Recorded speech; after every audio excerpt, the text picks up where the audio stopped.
कारण ती तरुण पिढी आहे, सर्वांनाच वाटतं. पण मला असं वाटतं की हे उत्सव साजरे करत असताना एक माझं तरुण पिढीलासुद्धा आव्हान आहे.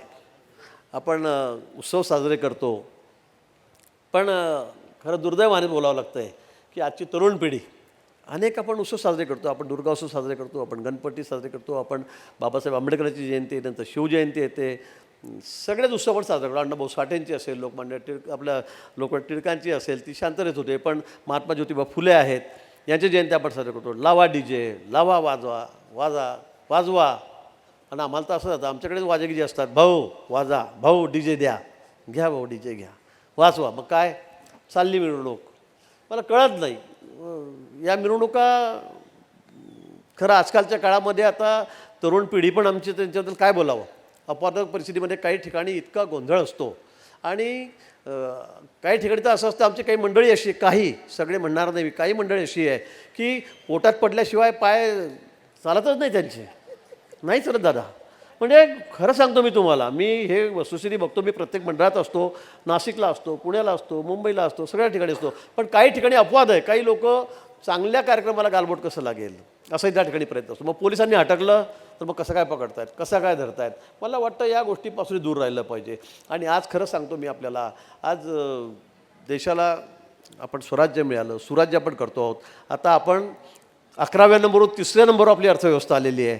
आपल्याला विकसित राष्ट्र करायचं आहे, आपल्याला महासत्ता व्हायचं आहे, सुपर पॉवर व्हायचं आहे 20 वर्षांनी, ज्यावेळेला 100 पूर्ण होईल त्यावेळेला. पण ज्यांच्या भरोशावर हे चाललेलं आहे तरुण पिढीच्या, ती तरुण पिढी आज काय करते. आज पुण्यासारख्या शहरामध्ये खरं आपणही बघतात ड्रग्सचा किती वापर चाललेला आहे, कशा पद्धतीने सगळ्या टोबॅकोज. तर बोललं कोण, माणिकचंद असेल, विमल असेल, बरोबर आहे, गोवा असेल, विमल, कमल, सुमन, महिलांची नावं भरपूर आहेत त्या तंबाखूला सध्या. आपण महिलांना पुढे आणतोय आता, आपण त्याचं आरक्षण करतोय दादा. आता तुम्ही आम्हाला साथ देत नाही, हा भाग वेगळा आहे. आम्ही खूप आग्रह केला की 33% महिलांना खासदार करा, आमदार करा, पण दादांची पार्टी काय ऐकत नाही माझं ते. पण मला असं वाटतं की ही तरुण पिढी जी आहे ही कुठेतरी भरकटते आहे की काय. शाळामध्ये कॉलेज, परवा मला आश्चर्य वाटलं, टी व्हीवर दाखवलं पुण्याच्या शाळेमधले तो 7वी 8वीचा विद्यार्थी, तो सुद्धा ते खाली नाक लावून तो ड्रगचं सेवन करतो आहे. आपण सगळ्यांनी बघितलं असेल मला वाटतं, मी चुकत असेल तर मला सांगा. पण शाळेतल्या मुलांमध्ये सुद्धा ते सेवन सुरू झालेलं आहे.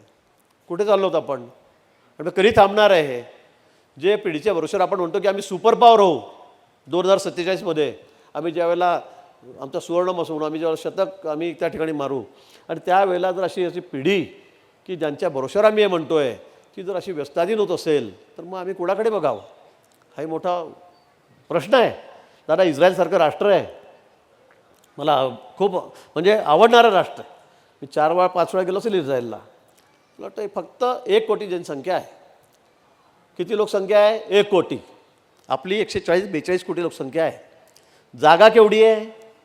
नाशिक आणि धुळे जिल्हा किंवा पुणे जिल्हा एवढंच भूभाग आहे. भूभाग तेवढाच आहे, जमीन तेवढीच आहे, पण अख्ख्या जगाला पूर्ण उरतं आहे.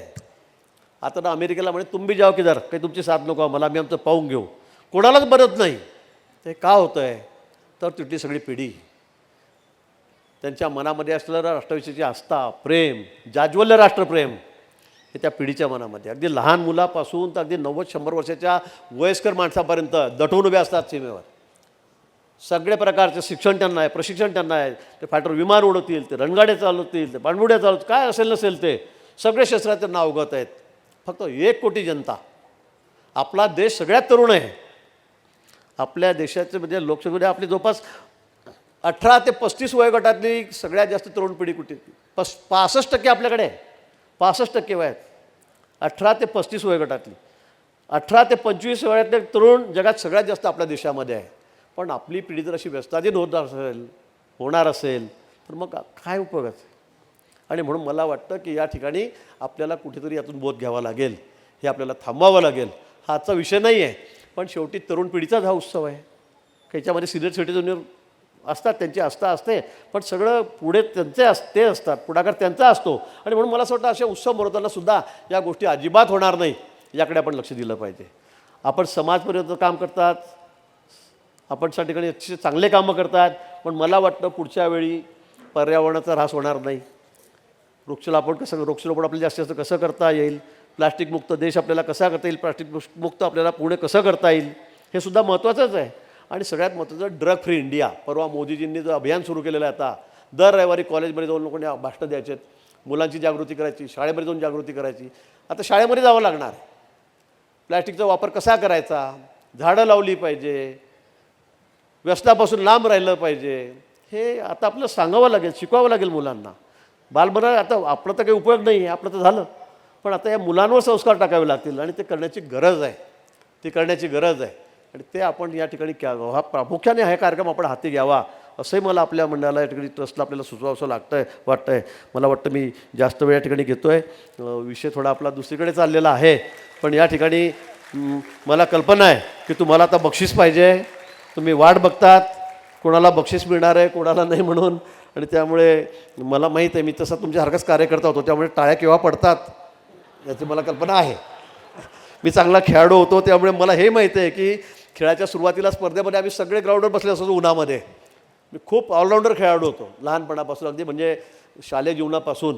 आणि मग नेताजी यायचे त्यावेळेला पुढारी, मग भाषण करायचे, एवढं मोठं पोट, धोतर, टोपी. त्यावेळेची परिस्थिती वेगळी होती. त्यावेळेला आमच्यासारखे पुढारी नव्हते, म्हणजे सगळ्यात सिनियर पुढारी आहे मी दादा. पण ऐका कुठे पोटगे दिसतं आहे का मला? मी रोज व्यायाम करतो, पळतो 10 किलोमीटर, खूप बंधनं पाळतो. पण त्यावेळेला मग मुलांच्या समोर त्यांना सगळ्यांना स्पर्धेची घाई असायची की आता आम्ही केव्हा खेळू, केव्हा समोरच्याला हरवू. आणि आमचे सगळे लोक त्या ठिकाणी सावलीत बसून, म्हणजे पुढारी त्यावेळेचे भाषणं करायचे, आणि मग आम्ही बसल्या दे त्यांना शिव्या, अरे बैस रे खाली, अरे बैस रे खाली, काय अक्कल पाहतो, तू काही खेळला आहे का, असं म्हणायचं. तशी वेळ आता माझ्यावर आलेली मला असं वाटतं.